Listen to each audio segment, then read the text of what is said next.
I'm not here to make you a better player. I'm here to make you an athlete who plays better football. One sentence. And suddenly, everything Sydney thought they knew about preparation was obsolete. G'day Swans fans, if you love the club like I do, hit that subscribe button, because what Bill Knowles just said on the club podcast is going to change how we think about athletic performance forever. Bill Knowles dropped a line that's reverberating through Moore Park. A statement so simple, yet so profound, that it's forcing everyone at Sydney to rethink everything. I'm not here to make you a better footballer. I'm here to make you an athlete who plays better football. Read that again. Let it sink in. Because there's a massive difference between those two things. And that difference might be what separates Sydney's next era from everything that came before. Knowles isn't interested in teaching Tom Papley how to kick better. He's not coaching Joel Amartey on leading patterns. He's not showing Logan McDonald new marking techniques. He's rebuilding them as athletes first, teaching them how to move like human beings are supposed to move before they became footy specialists. Re-educating bodies that have forgotten what it means to jump, turn, push, pull and land outside the context of AFL. And according to Damien Raper, Sydney's head of physiotherapy, this isn't just a rehab program, this is a culture shift. Bill brought a new way of thinking, Raper said. Now our challenge is to apply this when we have 45 athletes back on the field. We want to transform this methodology into part of the club's culture. Part of the culture. Not a temporary fix, not a one-off experiment, a fundamental change in how Sydney develops and maintains their athletes. But to understand how we got here, we need to go back. Here's what most people don't understand about elite athletes. They become so specialised in their sport that they lose something fundamental. They forget how to move naturally. Think about it. From the age of 10, these kids are training specifically for footy, running drills designed for footy, lifting weights for footy. Every movement pattern reinforced for one purpose: becoming better footballers. And that works, to a point. But Knowles argues that this hyper-specialisation comes at a cost. Players become experts in certain movements while their overall athletic foundation deteriorates. They can execute a perfect drop punt, but they've lost the ability to move freely, naturally, efficiently. Elite players become so focused on their sport that they forget what it is to move naturally, Knowles explained. What I do is rebuild that foundation, and that makes them more resilient and more confident. More resilient, more confident. Those aren't just physical attributes, those are psychological breakthroughs. And this is where Knowles' background becomes crucial. He's not an AFL specialist. He's worked with elite athletes across multiple sports globally: NFL, NBA, Olympic sports. He sees patterns that footy-specific coaches might miss because he's not confined by AFL thinking. His methodology sounds almost counterintuitive. Take injured players and teach them movements that have nothing to do with football. Work them in pools and on foam floors where impact is minimised. Focus on fundamental human movement patterns that 3-year-olds could do, but a professional athlete has forgotten. I use controlled environments, pools, foam surfaces to reduce impact and teach the body to accept and produce force safely, Knowles explained. We gradually rebuild the athlete's confidence until they're ready for the real chaos of the game. Think about what he's saying, the chaos of the game, because that's what AFL is.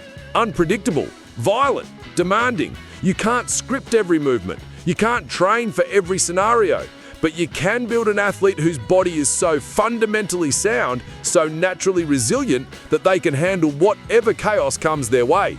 That's what Sydney's betting on. That's what they brought Knowles in to create. Joel Amartey, Tom Papley, Will Edwards, Logan McDonald, these aren't random selections. These are players who've battled injuries, who've seen their bodies break down, who've experienced the frustration of being unable to do what they know they should be able to do. And Knowles is rebuilding them from the ground up. Here's the moment that changes everything.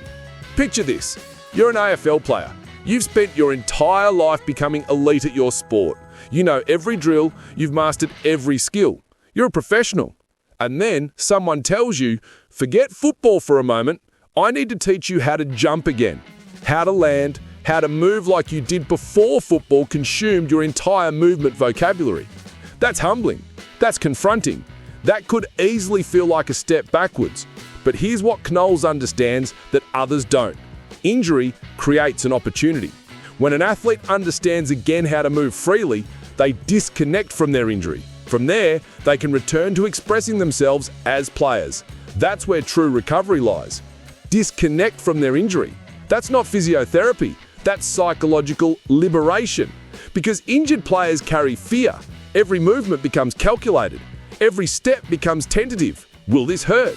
Will I break down again? Can I trust my body? That fear is performance poison. You can't play elite football when you're protecting yourself. You can't compete at the highest level when you're second-guessing your body's ability to handle the demands. But if you can teach an athlete to move confidently again, if you can rebuild their trust in their own body by showing them they can jump, land, pivot, accelerate without breaking down, that's when transformation happens. What would you have felt as a player in that moment? When someone strips away all the footy-specific complexity and says, let's start with basics. Let's rebuild you as an athlete first. Could that be threatening? Absolutely. Could that be the exact breakthrough you needed? Also, absolutely. And here's the part that changes everything. This isn't just about the injured players. Damien Raper said it himself. Our challenge is to apply this when we have 45 athletes back on the field. We want to transform this methodology into part of the club's culture. 45 athletes, the entire list. This isn't injury management anymore. This is athletic development philosophy for the whole club. The players who've worked with Knowles are believers. You can hear it in how they talk about the experience. Tom Papley, who's never been known as the most professional in his preparation habits, admitted that working with Knowles has kicked him into gear. That's a bloke who's recognising he needed to change how he approaches his body. Logan McDonald, who missed an entire season with ankle problems, says the program has given him confidence in his body again.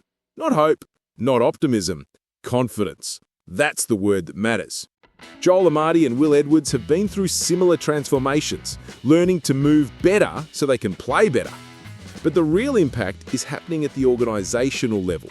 The medical and performance staff at Sydney are absorbing Knowles' methodology. They're not just outsourcing to an expert and hoping for results. They're learning, adapting, integrating his philosophy into how they'll develop every player on the list. That's leadership. That's vision. That's a club recognising that innovation isn't about one-off solutions. It's about evolving your entire system. Around the AFL, other clubs are watching. When Sydney brings in a world-renowned specialist and starts talking about cultural transformation, that sends ripples through the competition.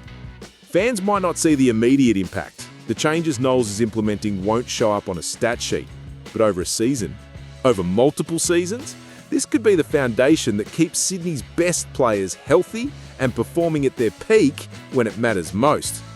This reminds me of when sporting organisations stopped treating athletes as machines that needed fixing and started treating them as complex systems that needed optimisation. For Sydney, this represents more than just better injury management. This is about building a competitive advantage through athletic development. If your players move better, recover faster, and stay healthier than the opposition, you win more games. It's that simple. The consequences could reshape careers. Logan McDonald could become the dominant key forward we've been waiting for because his body can finally handle the demands. Papley could extend his career by years because he's moving more efficiently. Amate and Edwards could reach their potential because they're not constantly battling their bodies. But it's bigger than individuals. This is about Sydney positioning themselves as the most advanced club in athletic development. The place where players know they'll be built to last, not just pushed to perform. What happens next? Pre-season continues. The methodology gets tested. We watch whether this philosophy translates to sustained health and performance across the 2026 season. And if it works, every club in the AFL will be scrambling to copy what Sydney's doing. Because in professional sport, innovation creates competitive advantage. And competitive advantage wins premierships. At the end of the day, this is what it being a Swans fan is all about. A club that's never satisfied with good enough, that brings in the best minds in the world and says, teach us something new. I'm not here to make you a better footballer. I'm here to make you an athlete who plays better football. That's not just a philosophy, that's the future. And it's happening at Sydney right now. Let me know in the comments if you think this approach will give us the edge in 2026. Hit like if you believe in building better athletes, and I'll see you in the next one. Up the Bloods!